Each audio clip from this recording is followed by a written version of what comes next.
No. No, stay where you are. Do not break the stillness of this moment. For this is a time of mystery. A time when imagination is free and moves forward swiftly, silently.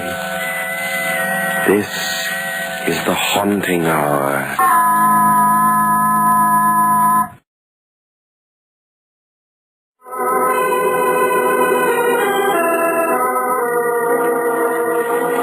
Remember Hugo Carteret? Why, of course you do.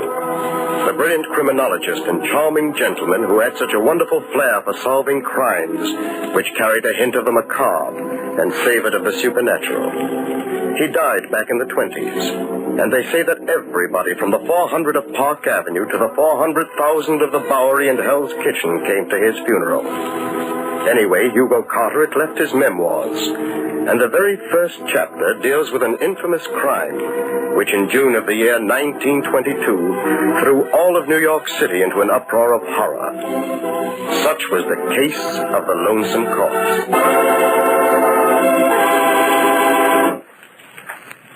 Greystone Park used to be the private estate of old Caleb Greystone, eccentric recluse and, incidentally, millionaire many times over. When Caleb died, he willed the estate to the city of New York. The city fathers, properly grateful, promptly converted the estate into a park. It was public in that it was open to the public, but it had a private look, because a 15-foot wall of polished stone completely surrounded it. One day, back in June of 22, a big car drove up to the only entrance. In the back seat of the limousine was William Marsden, wealthy lawyer and executor of the Greystone estate, and he had come to inspect the ground.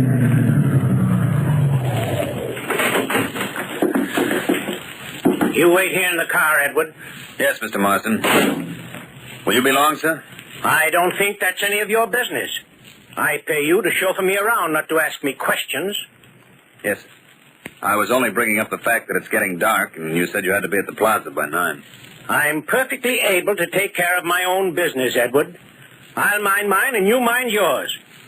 You wait here in the car till I'm through in the park. Understand? Yes, Mr. Marsden.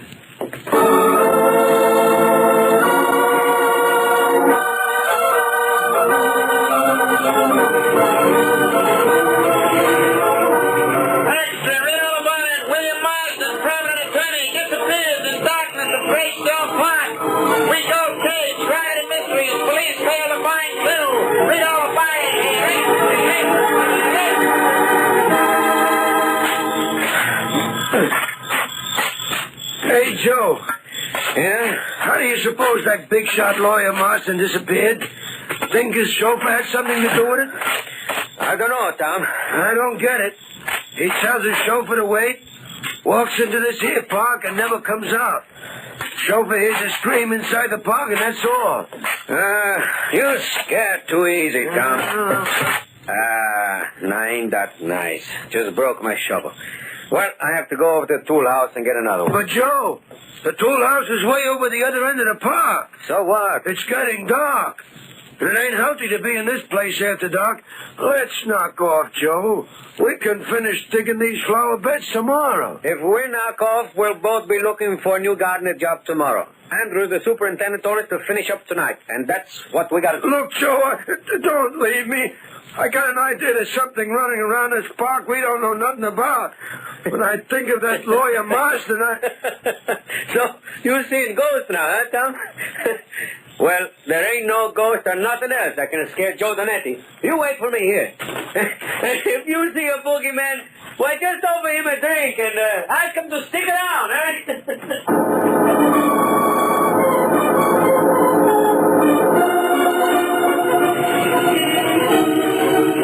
Extra, Greystone Park claims second victim.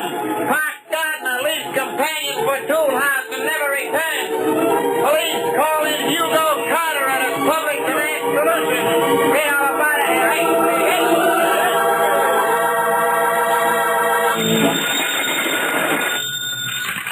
Police headquarters, Sergeant Hogan speaking. What? You saw a light floating around in Greystone Park? What kind of a light? Purple, eh? You see anything else? What? A white ghost walking down the park road, eh? All right. Don't get excited. We'll send a squad car to investigate right away. Hello, Sergeant Hogan. Oh, hello, Mr. Carteret. Miss Smith? Oh, I see you know my special assistant. Of course he does, Hugo. The sergeant and I are old friends. We met at the policeman's ball. Keeping you busy these days, Sergeant? Busy? Mr. Carteret, we sure need your help in this case. The commissioner's going nuts inside. And you ought to hear the double talk coming in over this wire. This Greystone Park business has got the people living around there walking around in circles. They're seeing everything from the king of the pixies to the ghost of my great-grandmother. I don't wonder. I've been working up a few shivers about it myself. Is Commissioner Williams in, Sergeant? Yeah. Go right into his office, Mr. Carteret. He's expecting you. Thank you. Here comes another screwball report. Come on, Ann. Police headquarters. Sergeant Hogan speaking. What? You heard some kind of animal howling in Greystone Park? What kind of animal? So, Joe Donetti left you to get a new shovel, eh, Farrell? And then a little later, you heard a scream. Yes, sir. It come from far off, and it must have been Joe. Oh, hello, Hugo. Miss Smith? Commissioner? Well, I guess that'll be all, Farrell. Stay pretty close to home, though. We may need you later. Yes, sir. Oh, that was Tom Farrell, the gardener. Hard to get anything out of him. He's so jittery. He's convinced there's some kind of murdering thing running around loose in that park. So is Mars and the chauffeur. And I'm convinced they're both telling straight stories. I trust you searched the park thoroughly, Commissioner. Oh, of course I have, Hugo. Had a detail practically scrape every foot of the area with a fine-tooth comb. And you found nothing, Commissioner Williams? Nothing. Until yesterday morning. Oh, you have a clue? Yes, if you want to call it that, Hugo. But, well, it's almost incredible. Fantastic on the face of it. Hugo, we need your help badly. We're at our wits' ends down here, and I haven't even asked. Well, naturally, Commissioner, I'd be delighted. There's a touch of the macabre and supernatural here that I find very interesting. Don't you, Anne? I'm not so sure. Now then, Commissioner, you said something about a clue. Yes. Donetti, the missing gardener, was wearing hobnail shoes. The road was soft from the recent rain, and we were able to trace his footsteps as far as they went. What do you mean, as far as they went? I mean those footprints stopped dead in the middle of the road. What? Right next to Caleb Greystone's tomb in the center of the park. It was just as though some giant bird of prey picked Donetti up and carried him off. But, my dear Williams, that doesn't make sense. I know it doesn't, but it happened. Donetti couldn't vanish like that, unless he had wings. Maybe he does have wings now.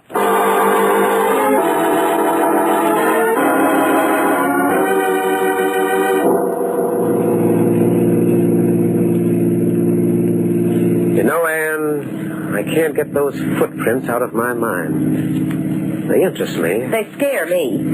In fact, I think I'll stop in at Greystone Park and have a look at them. You mean now? Yes. Oh, but Hugo, it's midnight, and there's something dangerous roaming around in that park. Something deadly. Why not wait until tomorrow in the daylight? Because the things that happen in Greystone Park, Anne, seem to happen at night.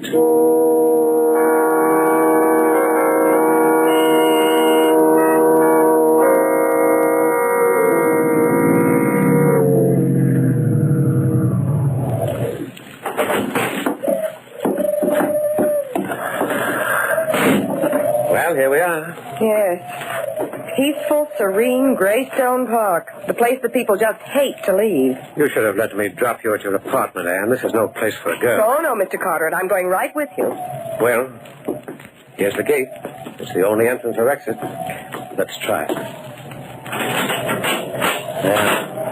Neatly locked with a heavy iron chain and padlock. The police want to keep people out, and I think it's a wonderful idea. Either that or they want to keep something in. The thing in this park couldn't be stopped by chains or padlocks. Well, they're not going to stop us either. Here, Anne, I'll boost you up to the top of this stone wall and climb up myself. Come on. There you are. How's the view up there? Oh, lovely. Now then, Mr. Carteret, let's see what kind of a second-story man you are. I haven't done this since I was a boy. This wall is higher than it looks. You all right, Anne? Just dandy. Well, now, I'll drop down and then catch you. All right, Anne. Just let yourself go. All right, but don't miss.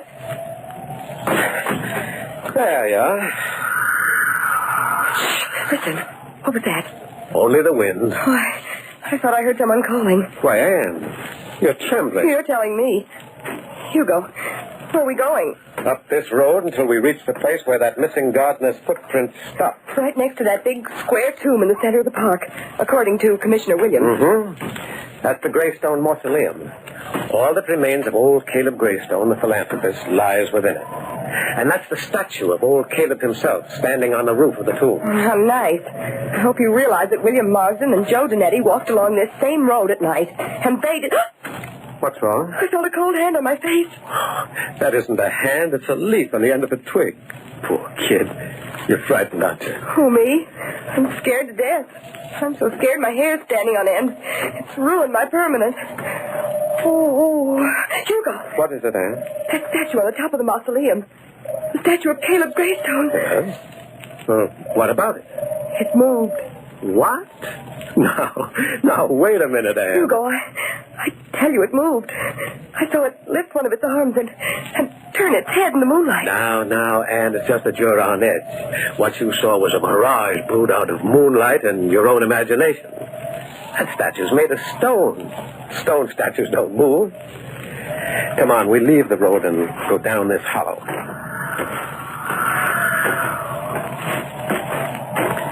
Well, here we are. Here's the tomb. And here's Donetti's footprints, just as the commissioner said. They're pretty faint, but... Wait a minute. What is it, Hugo? Look up at that statue of Caleb Greystone. Up there on the mausoleum roof. What about it? Well, when we saw it on the other side of the hollow, it faced toward the road, didn't it? Why, yes. Now it's facing away from the road. And it did move, Hugo. It did move. More than that, Anne. While we lost sight of it down in that hollow, it turned completely around.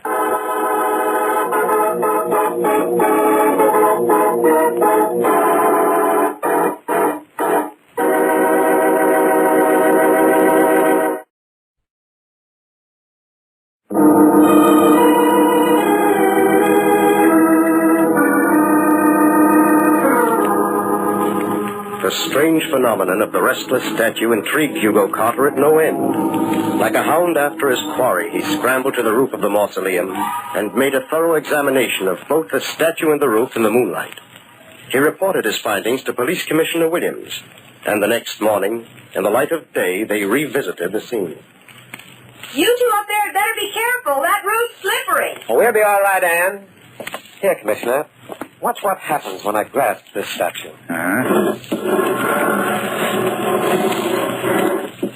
Yeah, interesting, Hugo. It turns loosely on that upright bar. Yes, and I've no doubt that old Caleb Greystone is turning down below in his tomb at this sacrilege we're committing on his image. You know what, Commissioner? What? This statue isn't marble through and through. It's merely a marble surface on a light aluminum base. A man could lift it right off this support and walk off with it over his shoulder. Yes, he could. Well, not that it proves anything.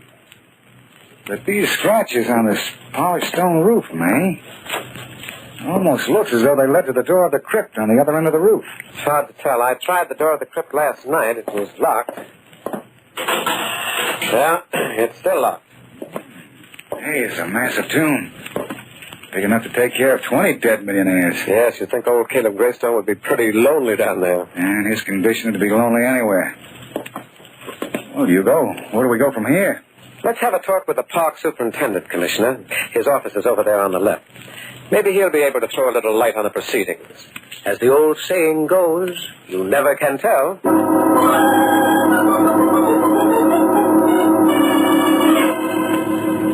So, Mr. Andrews, this is Hugo Carter, the criminologist, and his special assistant, Miss Smith. How do you do? Andrews, how do you do? Oh, yes, I've heard of you. How do you do? As superintendent of the Greystone Park, Mr. Andrews, we thought you might give us a little information on that tomb. Always glad to help the police, Commissioner Williams. Thank you. Now then, has that statue of Caleb Greystone always faced the road? Why, yes, as far as I know. It doesn't now, Mr. Andrews. You can see for yourself through the window. Why, bless my soul, you're right, Mr. Carter. Now, how do you suppose that happened? That's what we hope to find out. Interesting idea to build a statue of yourself and put it on your own mausoleum. Mr. Greystone had it made in memory of himself as a reminder to the public that he had converted his private estate into a park for their benefit. Mm-hmm. Somewhat of an egotist, huh? And from what the newspaper files say, eccentric. They practically accused old Caleb of dealing in black magic and selling his soul to the devil. Oh, I understand the whole family was rather peculiar, Mr. Andrews. Well, yes, I suppose it's true. There were all sorts of rumors. Old Caleb was the eldest son, and he hated the rest of his family. Cheated them out of the family fortune, they say. It's said that he drove his own brother Arthur into poverty. Yes, I remember the case. Arthur Greystone disappeared. Bureau of Missing Persons never did locate him. Mr. Andrews, that mausoleum out there is a pretty massive affair. Is old Caleb the only one buried there? Yes. As I said, he hated the rest of the family.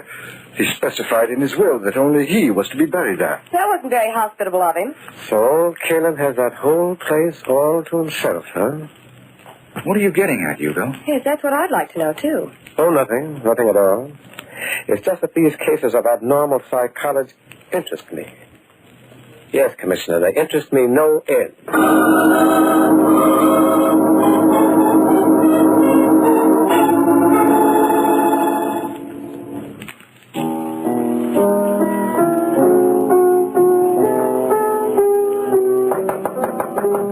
Come in.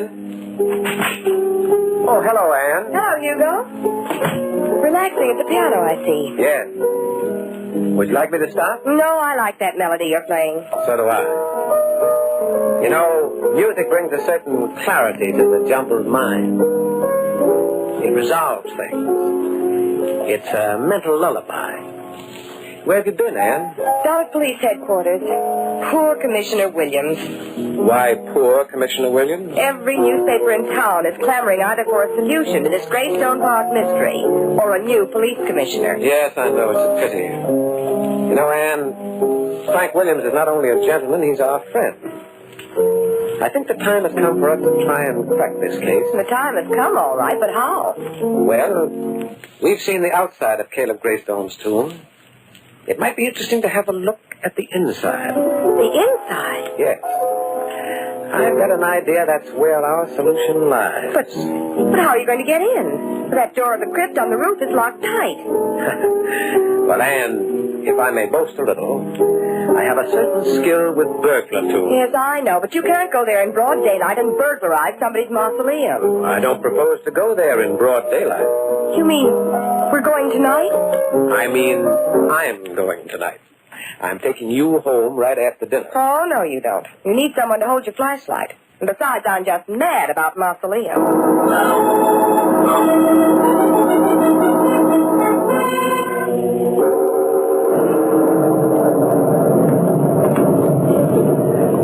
Oh, it's a lovely evening. And outside of this storm, it's just as black. Oh, look out, Anne. This stone roof is slippery. Careful now. The door of the crypt is right over here.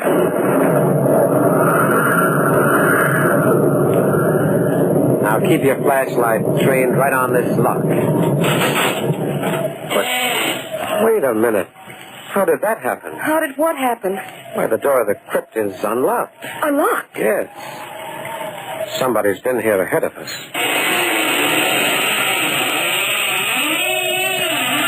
Oh, dear. It's awfully dark down there.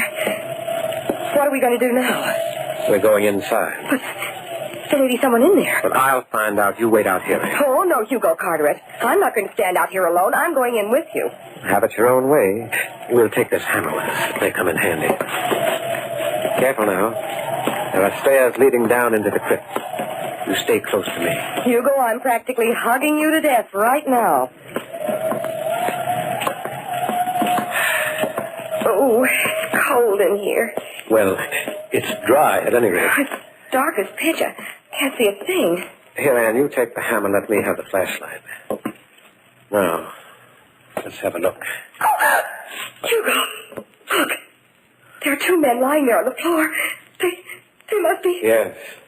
The two men who disappeared in Greystone Park. William Marsden and Joe Donetti. Are they? Yes, I'm afraid they are. Oh, poor devils. Nobody would think of looking for them in here. How were they killed? They've got deep red marks around their throats. Typical of some kind of strangling cord. Oh, it's horrible. Why were they brought here? Why would anybody want to do a thing like this? The motive, Anne, like everything else in this tragic case, was abnormal. I'm beginning to see now why. Anne, listen. Footsteps on the roof. Someone's up there. Yes.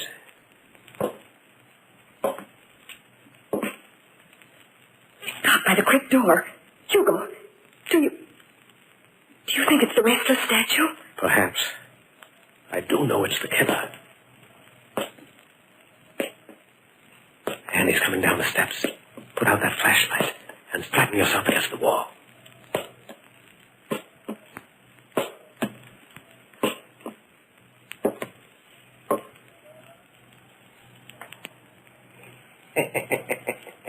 Good evening. Oh, come now. I know you're in here. I can see in the dark better than you think. I have eyes like a cat. I saw you coming through the trees. I left the crypt door open for you. You walked right in, you fools. You walked right in. Who are you? Why, my name is Arthur Greystone. This is the Greystone tomb. I live here with my friend. So you killed these two men? Yes, it was lonesome here. I wanted my brother Caleb over there in the casket to have company.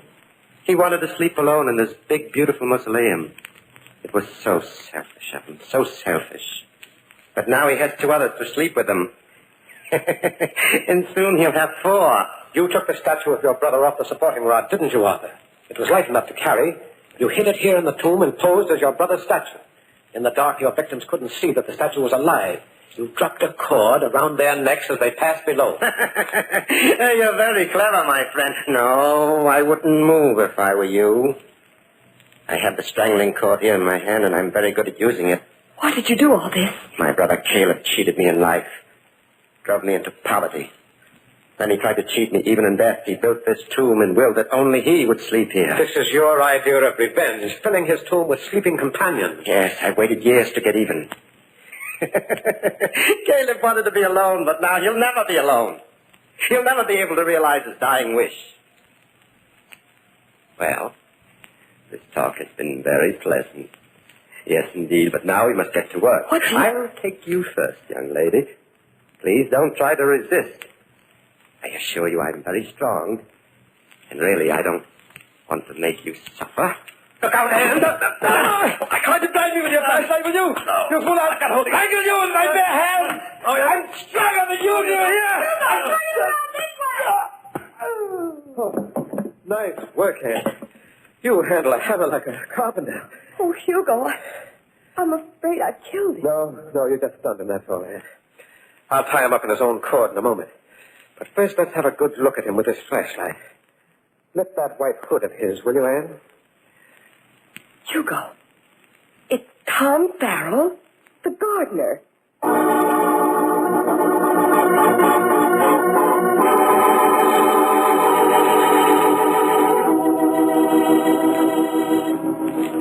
And so ended the case of the lonesome corpse, and another chapter in the memoirs of Hugo Carteret.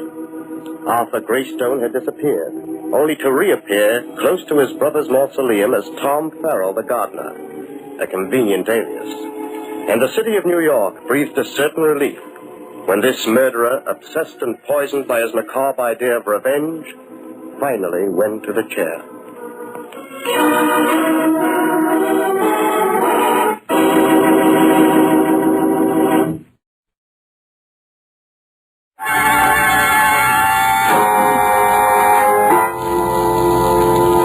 From shadows and stillness, mystery weaves a spell of strangest fascination, charging the mind with doubt and fear.